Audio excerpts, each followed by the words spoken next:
आदाब दोस्तों, जय हिंद, जय गांधी देश। दोस्तों, राजस्थान के जयपुर के पास चोमू कस्बे में जो कलंदरी मस्जिद के वहाँ हिंसा हुई, हालांकि हिंसा नहीं है, वो पुलिस प्रशासन और मुस्लिमों के बीच जो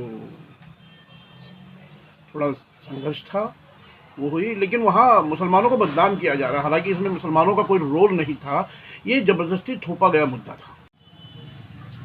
चोमू में जो हिंसा हुई है, उस हिंसा में मुख्य किरदार जो रहा है वो पूरे इसमें जो एक सिनेरियो बनाया है, स्क्रिप्टेड जो सारा मामला हुआ है, उसमें प्रदीप शर्मा जो वहाँ का चौकी इंचार्ज था चोमू का, वो है प्रदीप शर्मा। उसका वीडियो हमारे पास आया है, वो वीडियो हम आपको दिखा रहे हैं। प्रदीप शर्मा की उसमें स्वीकारोक्ति है, उन्होंने क्या क्या किया। वो खुद कह रहे हैं कि मुझसे गलती हुई है, मैं इसका इजारा करूँगा। लेकिन ये सारा मुझे लगता है, जहाँ तक जैसा कि ये पूरा मामला सिनेरियो देखा है, तो ये षड्यंत्र एक था वहाँ दंगा कराने का। और इसके पीछे कारण क्या हो सकते हैं, प्रशासन कुछ भी कहे, लेकिन जो इशारा करते हैं प्रशासन की तरफ करते हैं। आप देखिए इस वीडियो को, और दूसरा ये देखिए कि प्रदीप शर्मा की पदोन्नति हो गई है। उन्हें एसआरएफ में कहीं वो डिप्टी बना दिया है, बड़ा पद दे दिया, पदोन्नति, उन्हें मुबारकबाद मिल रही है पूरे चोमू के आसपास के क्षेत्र से, उनके इलाकों से। तो ये देखिए आप, उसके बाद सारी बात करते हैं।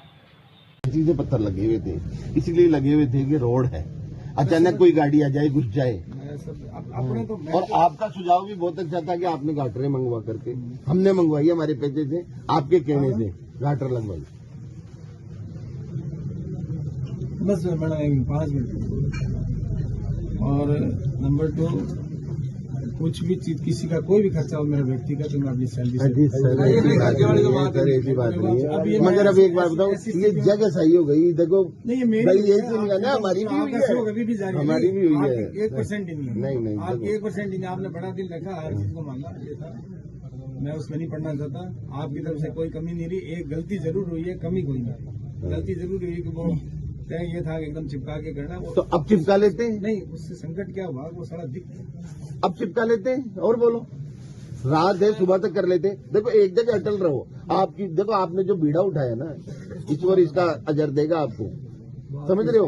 अगर आपका यही है कि भाई आगे है, तो उसको पीछे कर लेते हैं। बोलो, एक्स्ट्रा काटने पड़ी है, हाँ, उनको ले लेते, इनको काट देते हैं।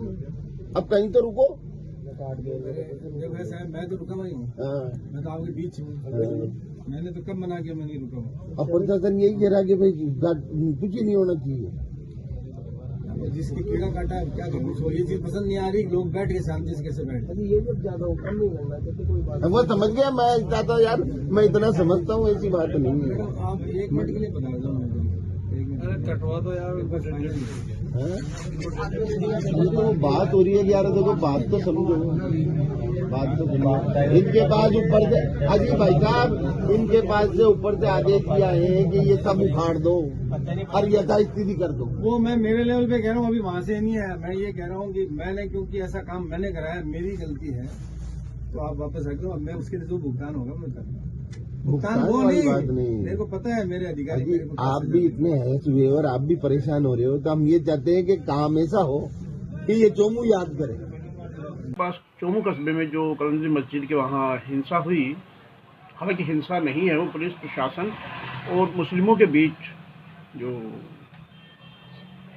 थोड़ा संघर्ष था वो हुई। लेकिन वहाँ मुसलमानों को बदला। प्रदीप शर्मा खुद स्वीकार कर रहे हैं कि उनसे गलती हुई और वो गलती का पश्चाताप करने के लिए तैयार है। वहाँ जानबूझ के मुसलमानों को बुलाया गया और वहाँ मीटिंग करी गई, और ये कहा गया कि मस्जिद के बाहर जो पत्थर है, ये अवरोधक जो ट्रांसपोर्ट में, यातायात में बाधा पहुँचा रहे हैं, इनको हटा दिए गए। मुसलमानों ने ऐतराज़ किया। मुसलमानों ने ये कहा था कि जब कोर्ट में केस है, स्टे है, तो किसी तरह की कोई गतिविधि होनी नहीं चाहिए और किसी को दिक्कत भी नहीं है। हालांकि मैंने खुद देखा, मैं खुद राजस्थान से बिलोंग करता हूँ, चोमू कस्बे को अच्छी तरह जानता हूँ, कलंदरी मस्जिद के मामले को भी जानता हूँ। 45 साल से मामला चल रहा है और उसमें शांतिपूर्वक सब कुछ कोर्ट में चल रहा था, किसी को कोई ऐतराज नहीं था। लेकिन अचानक ये पुलिस ने, प्रदीप शर्मा ने किसके कहने पे किया, क्या किया। और आप प्रदीप शर्मा का एक वीडियो भी आया है जिसमें वो कह रहे हैं कि मेरे से गलती हुई है, मुसलमानों के सामने कह रहे हैं, और मैं अपनी गलती का हर हर्जाना देने के लिए तैयार हूँ, अपने खर्चे से सबको ठीक करने के लिए तैयार हूँ। वहाँ रेलिंग लगाने की बात हुई कि रेलिंग लगा दी जाए, पत्थरों को हटा दिया जाए, उसके अलावा जो रेलिंग लगा दी ताकि किसी को दिक्कत ना हो। हालांकि शुरू में मुसलमानों ने ऐतराज़ किया और ये कहा था कि ऐसा नहीं है क्योंकि कोर्ट में केस है, लेकिन उसके बाद कुछ लोगों की समझाइश से जो उसमें मान गए थे और रेलिंग लगा दी गई थी और सब मामला शांत हो गया था। लेकिन उसके बाद रात को, आधी रात को फिर आती है, बुलडोजर आता है, जेसीबी आती है और वहाँ रेलिंग को तोड़ दी जाती है, फिर विवाद होता है, फिर लगा दी जाती है। इस तरीके से वो एक रात का था। उसके बाद जब मुसलमानों ने विरोध किया इस चीज़ का, तो वीडियो है, पुलिस ने पत्थर फेंके मुसलमानों के ऊपर, हमला किया। जब घरों में से निकाल के उनको लाया गया मुसलमानों को गिरफ्तार करने के लिए और उन पर हमले किए गए, उनकी पिटाई की गई, नौजवान बच्चों की पिटाई गई, महिलाओं के साथ बदतमीजी की गई।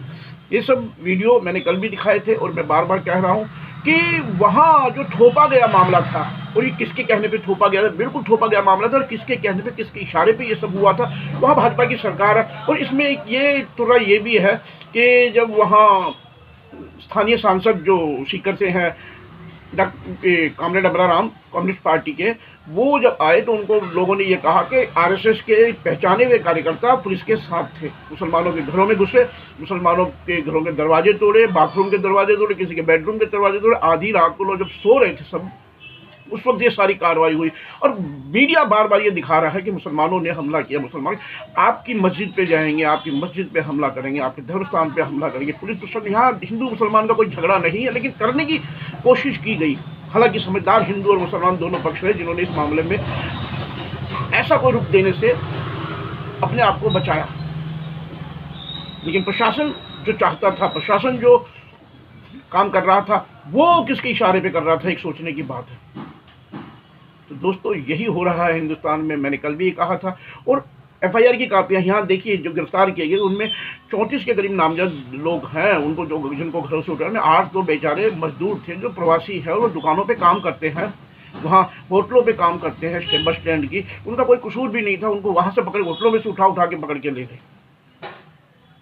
तो हद यही होती है, आप कानून अपने हाथ में लेते हो। प्रशासन को अधिकार है शांति बनाए रखने का, प्रशासन को अधिकार है हर तरह की कार्रवाई करने का, लेकिन प्रशासन को ये भी ध्यान रखना है कि सामुदायिक द्वेष उनके अंदर से ना झलके। यहाँ साफ यही हुआ है। खुद पुलिस का जो वहाँ का स्थानीय चौकी इंचार्ज है, वो इस चीज को कबूल कर रहा है। जय हिंद, जय राम।